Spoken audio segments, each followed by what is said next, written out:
This is the Todd Shapiro Show on Canada Talks, SiriusXM 167. Lance Lambert from Boveda.com. Hi, Lance. Hey, how's it going, Todd? I'm just sweating buckets over there. You know, just dealing with one of the National Tea Party movement co-founders. I'm like, I hope people don't all of a sudden think I'm like this big elitist racist, you know, like anti-Semite as a Jew here, you know. I think people know you try to be a neutral party. I know you're not Switzerland per se, but still. Yeah, and listen, it was, you know, I asked him some hard questions, and there's some things. It was a good interview, and I just want everyone to kind of learn things from all angles and stuff. But let's get on to you and move on. I want to ask you personally before we talk anything to do with cannabis and your company is, I last week spoke, the fires were actually not close to you. Then I saw a tweet that they were close to you in Southern Cal. Are you okay? Is everything fine? Are you safe? Yeah, thankfully I am. You know, I spoke too soon when we caught up last Tuesday. Woke up at 6 a.m. Wednesday morning with a fire just about 3 kilometers from my house. So was stressing a little bit. We live just around the corner from the Ronald Reagan Library here in Southern California. And so woke up to seeing DC-10 tankers and choppers doing their best to save that. Because there's a lot of history in that building. So they were able to successfully do that, as well as keep it from jumping the highway that divides us from them. So a stressful couple of days, not too productive, but I'm glad I was home and not on the road in case we did have to evacuate. So thank you for that. I appreciate it. No, of course. And, you know, you think of all the little things that go on in this world that people like to create drama over, and you know this is a lot of people being displaced, a lot of people, you know, losing their possessions. I mean, these fires, this is a tragic stuff, and I actually don't think enough people are even talking about it. They're so busy worrying about the little political stuff and stuff, you know, like. I'm just sorry that you're going through that, and you probably saw people and you knew people that had it even tougher. Yeah, and I agree with you. It really puts things into perspective. You know, when all of a sudden you're under voluntary evacuation, and the first thing you think of is like, what are the most valuable things I can fit in my car? So I do recommend anyone, if they want a reality check, just stop and think about those most prized possessions that you can literally pick up and take with you. And obviously, I'd say that's baby books, that's photo albums, that's passports, IDs, important papers, anything that you would keep in a safe. I mean, those clothes, motorcycles, you know, the trivial stuff, all of a sudden it comes down to, and you're like, nope, that's not really what I need. Those might be wants, but those aren't needs that I have to take with me if I get out. So kind of puts things into perspective. It's a little interesting from that perspective. Hey, here's a stat you sent us. 66% of Americans are supporting marijuana legalization. And you quote in your email to us, the times they are changing. It's so true, right? I mean, we've talked about this several times over the last few years, but the last time that this poll was actually done, so this poll specifically that I was referencing was coming out from Gallup, which we definitely recognize them as being one of the most reputable when it comes to doing national polls here in the U.S. And so the last time they had done this poll was around 2012. So that's not when legalization was enacted, but that's when the first recreational or adult use states voted on legalization. So that's back when Colorado and Washington specifically voted. And it's 30% higher than back then. So back then it was at a 36% in favor as a national number, and now to be up to 66%. And there was a similar poll that came out last week as well, and they found also that 2/3 of the populace of the U.S. say, yes, legalize it. The times have changed. We've got to move forward. And the Democrats, 76% are pro. Republicans, which is our conservative party, 51% of them are pro. And even the independents, so the guys that are kind of in between, they're 68% pro. So it really puts things into perspective. I know our Congress and Senate are a little behind times. I'd say more so the Senate than Congress. But let's just move forward already. You know, Canada's done it. And Mexico's in the middle of the little semantics of getting it pushed through. It's time. You know, it really is time. It is time. That's one of the questions I should have asked Michael Johns about what he thinks if Trump will ever do anything on that level. And we'll wait and find out if that's the case. Meanwhile, as cannabis use increases in your country, alcohol consumption is falling down.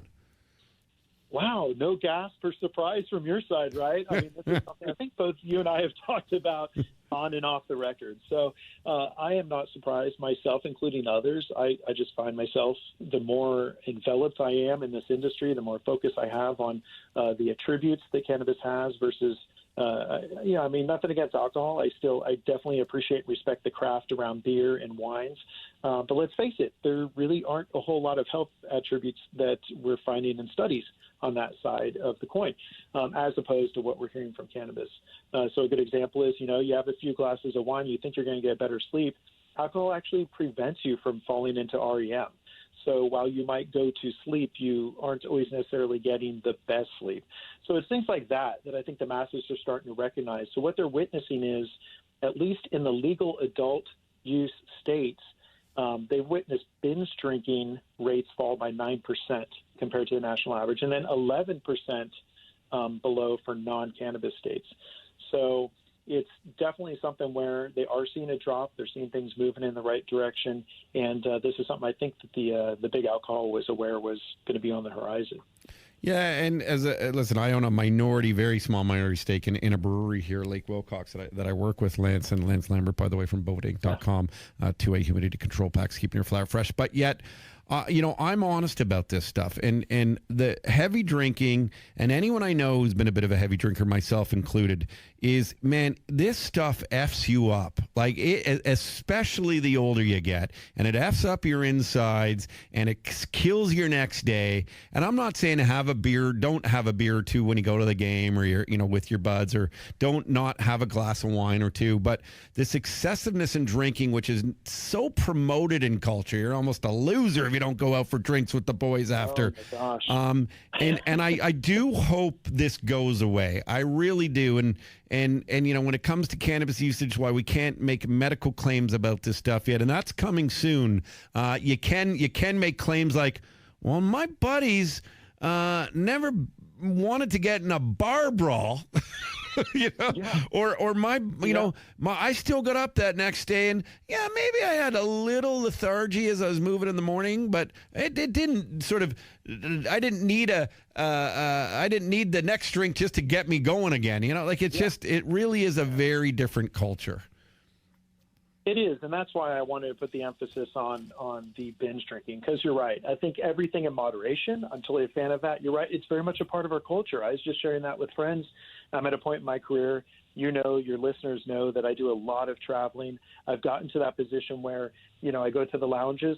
Oh, look at that, all free alcohol. I get on the plane, I get upgraded, all free alcohol. I go to these events, all free alcohol. And I'm like, wow, this would have been really cool in my 20s. And maybe in my early 30s.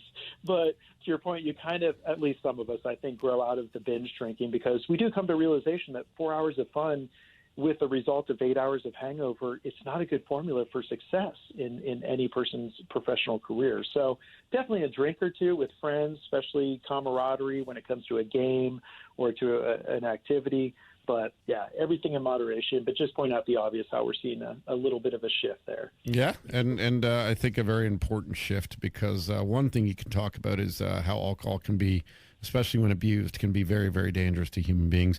Finland's government is considering decriminalization of marijuana in the... Lance, you know what I did here? I diddled over my notes. Or doodled. Diddled sounds creepy. I doodled over. That sounds really creepy. I doodled over my notes. I could take a screenshot and show you. Okay, so now I know that diddled means the same thing in Canada as it does. Yeah, I doodle. Oh my goodness.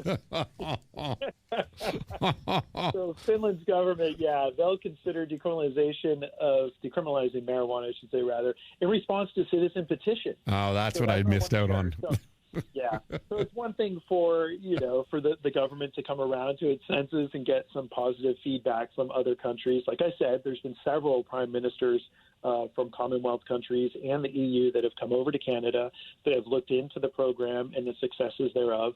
They've taken that information back. Well, this was a little different, because Finland's government is actually considering decriminalization as well as not just the possession, but the cultivation of marijuana for personal use, after advocates garnered more than the required 50,000 petition signatures to trigger a review by Parliament. So I think it's huge for these people to come out in droves and say, we're not okay with this. and that we want change. We want to get with the times. And not only do we have 50,000 signatures, but they actually subsequently came out with over 100,000 signatures from the populace of Finland. And again, I think that speaks volumes in the direction things are going over in Europe, because everyone's at a different pace. Portugal's fully deregulated all drugs and then established a medical cannabis program. Spain is still in a gray area, not legal, not illegal. The Netherlands, everyone talks about Amsterdam. Technically, that's a gray market as well. It's not been legalized there.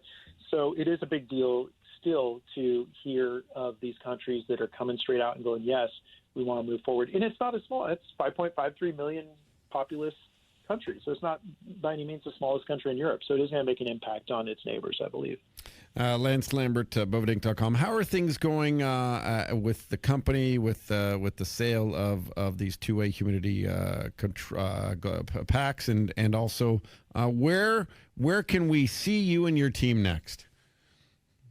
Yeah, definitely. So the big thing that we have on the docket coming up is MJ Biz, which we're so excited. We're going to be connecting later on this afternoon to talk about that offline. But we're so excited to have you guys out.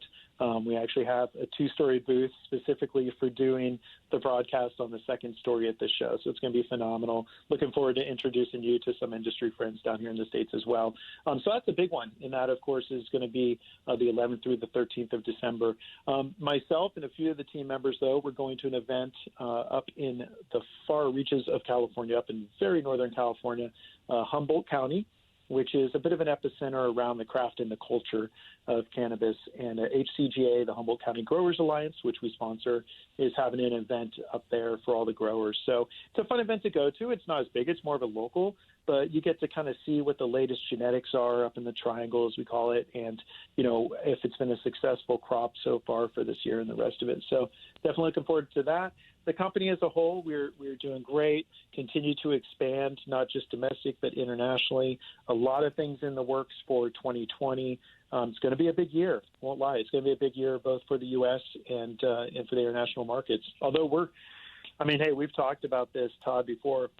We've got 33 legal states already down here, plus D.C., and then on top of that, another 13 states that have legalized CBD at some level, states like Texas, where extraction in oil is the only legalization. But if you look at it, 46 states plus D.C., we're so close to full legalization. I really think 2020 is going to be a pivotal. I know I've said 2022 is when I see it get fully descheduled and legalized, but I think 2020 is going to be a big year as well for the industry, at least here. Yeah, it definitely sounds like it, and yeah, we're very excited to get down to MJ Biz December 9th to the 11th, I believe, if I'm looking at the calendar right for that, and working along. 11th to the 13th. No, 11th to the 13th? Yes. Okay, even better. I booked my flight for the 9th. Perfect. Now I have to leave. They're going to be out there all week. You're going to be stuck in Vegas for 2 extra days? What are you going to do, man? My wife might be listening. Well, Lance, I'm glad you're okay, and I'm very, very excited for all the growth in your company, and of course, love working with you guys. And this cannabis news is always very important coming from you, and it's always well researched, and you're providing our audience with information that they need to know. And I think next week, let's try. I'm intrigued to talk to you about certain companies that you might like for in the States, because I'm not qualified to give financial advice at all, but I'm starting to think that with the catalyst coming, when you start to sort of hint at making the predictions that you're making at and seeing where all this growth and acceptance in the country, I think there's got to be, and listen, the cannabis sector sucked here in Canada, but I think there's got to be a good opportunity. So maybe we can just talk about some companies that you're fans of personally or just professionally. Yeah, definitely. I've got a few that I would recommend. Again, no financial advice here, but yep. I'm just an idea of some that are doing things right. How about that? Perfect, man. So let's upon the cannabis news, we'll discuss that as well next week. I look forward to seeing you soon, and we'll talk to you after the show. Perfect. Thanks so much, Todd. Appreciate it. Cheers. Lance Lambert, everyone, from BovedaInc.com, BovedaInc, BovedaInc.com. This is the Todd Shapiro Show on Canada Talks, SiriusXM 167.